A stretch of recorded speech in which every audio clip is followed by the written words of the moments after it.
Мал таалгын урдчилсан дүнгээр Ховд аймаг 3 сая 280.3 мянган толгой мал тоолуулснаас Тэмээ 23,906, Адуу 122,683, Үхэр 182,139, Хонь 1 сая 265,908, Ямаа 1 сая 685,723 толгой мал тус тоолууллаа. Урд онтой харьцуулахад 374.8 мянган толгойгоор буюу 12.9%-аар 5 төрөлтөө өссөн дүн гарч байна. Аймагта хамгийн олон мал тоолуулсан сумдаар Манхан сум, Чандман сум, Дарив сум эхний 3-т бичигдэж байгаа юм а.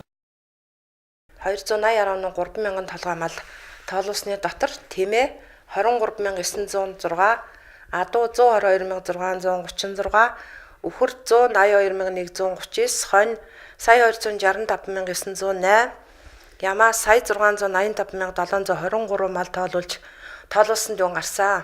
Малын өсөлтөөр авч үзэх юм бол өсөлтийн хуваар авч үзэх юм бол Манхан сум 37.1 мянга, Мөс сум 34.4 мянга, Дарив сум 35.7 мянган мал тоолуулж хамгийн их мал өсгсөн сумнаар тэргүүлж явна.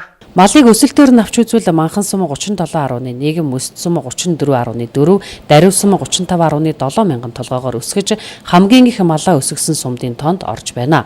Мал өсгийн зэрэгцээ малчин өрхийн тооч нэмэгдэж 7400 гаруй малчин өрхтэй болон урд оныхоос 80 гаруй өрхөөр нэмэгдсэн байна.